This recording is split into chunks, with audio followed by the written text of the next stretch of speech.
Oh yeah, Paul the Pipe Guy here.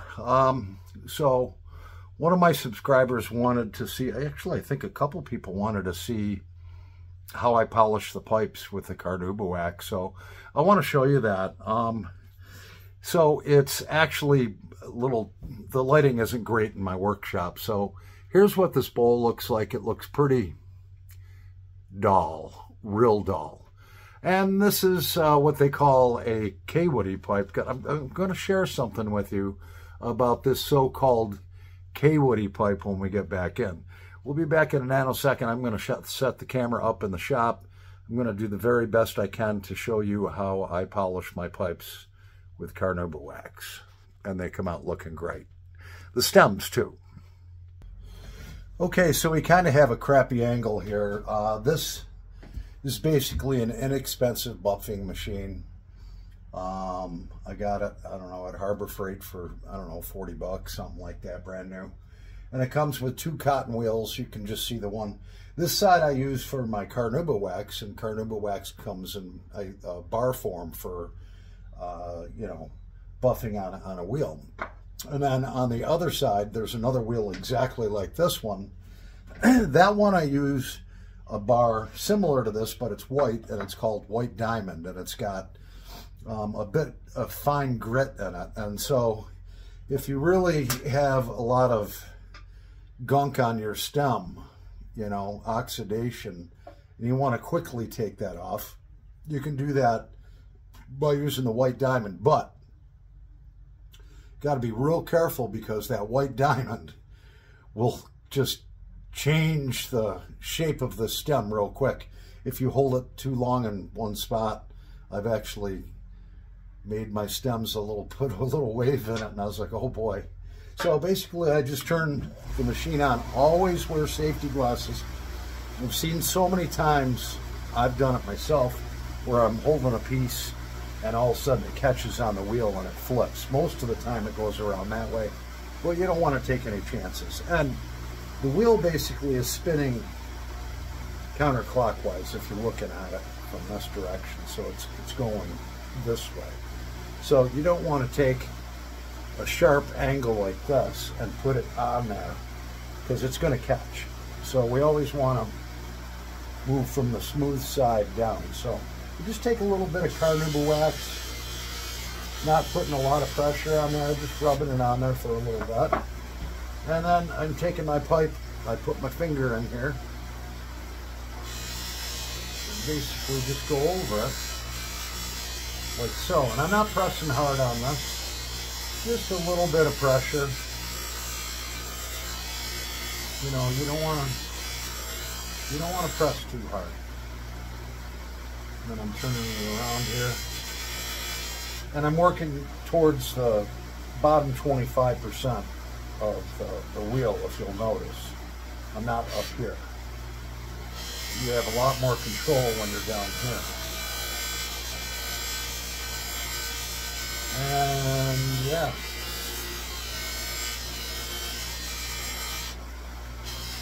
So yeah, it's polishing it up nice. And then when you get to the heel of the pipe, the bottom of the bowl, you simply go like that. It's very important to get into this part of the bowl where it meets the shank of the pipe, and you can do that by just kind of going along the side lightly.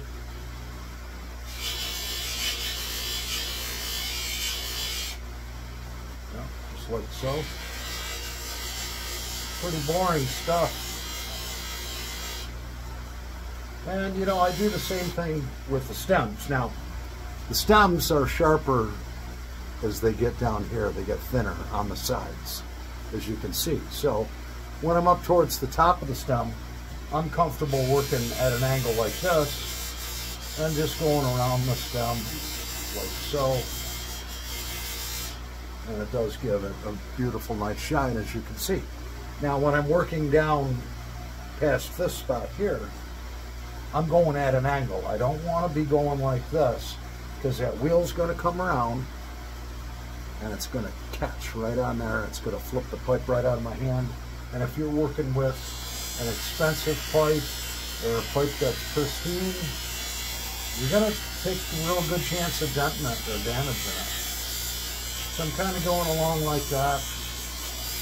Now when I do get to the sharp part on the side, I'm going in at it from an angle like this. Alright? But I'm not pressing hard on it.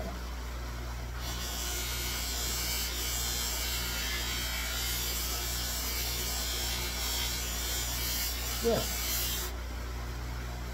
And then get the end of it very lightly.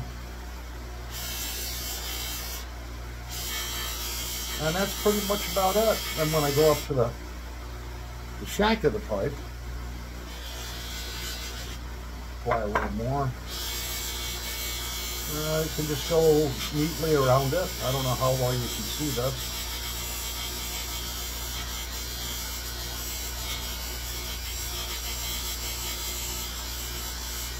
And that's pretty much about it. Pretty simple. 6 minutes. Okay, so that's how she turned out. Beautiful glass finish. Now I want to tell you something about this so-called K-Woody pipe. First of all, when I bought this, it was sold to me as a genuine K-Woody. And I noticed that the K-Woody insignia is just basically a pressed in, you know, clover leaf. A real K-Woody is going to have an insignia like that, or variations of this. Some of them had a little white circle around that clover, but this definitely is not a K-Woody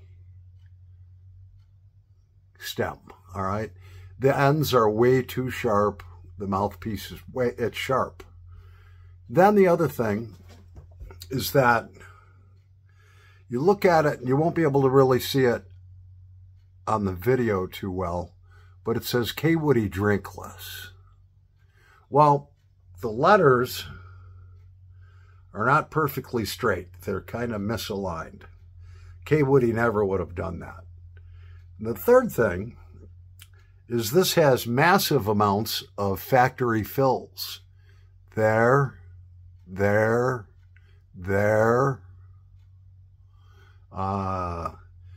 a bunch of them right here. You can see them. And that's basically where the pipe maker found a sand hole and put putty. K-Woody never, if you have a K-Woody, it's never going to have a factory fill. Ever. You're just going to get the best briar out of K-Woody pipes. So that is an imposter. Also, it says drinkless on it. And the second thing that really set me off with the stem, any drinkless pipe, the original stem is going to say drinkless on the side in very small letters. This doesn't say that. So this is a counterfeit K-Woody pipe. Yeah, I'd never throw a K-Woody pipe. That one's an imposter. Over and out. Hope this video helped you guys that wanted to learn how to polish your pipes. Yeah. We're going to be right back. In just a minute, I want to show you another pipe I'm going to polish. All right, so this is a pipe that I have been working only a couple days on to restore. It's this beauty right here. Yeah, this thing, the stem was all oxidized. And the stummel was broken off inside of the pipe. So I reattached that with super glue, which I understand you're not supposed to do. I didn't quite get it on perfectly, so I had to, the stem wasn't lining up exactly 100% perfect. So I basically, when I went to refinish it, I sanded a little bit, basically sanded all around so everything now fits proper. I did have a little crack in the stem, which I attempted to repair. It's actually filled with super glue. I could have done a better job, but so this is bare stained. I'm going to take it out and put some carnauba wax on it. We'll see how it comes out. This isn't for a customer. You know, if I was really going to try to fix this right, I would have opened it up a little bit, put the glue in there, and then I would have clamped this so it would have been a tighter fit. But let's see what it looks like after I put it on the wheel. We'll be right back. I don't know. I guess she turned out okay. Yeah. I'm going to let this Carnauba wax sit. Not that it's wet or anything.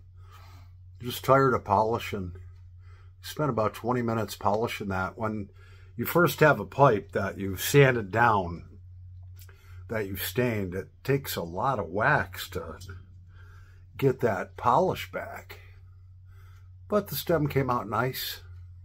She's all deghosted. That little crack on the side is a little less noticeable after I polished it. In retrospect, I'd have opened that up with a pair of pliers, put the wood glue in there, and then clamped it just a little bit. Probably would have deghosted it first. I don't know. But the crack really isn't visible really too much on camera. You can see it just a little bit there. I mean, it's not a crack anymore. It was a crack, but it's repaired. Well, let's set it on fire and see how it smokes. Be right back.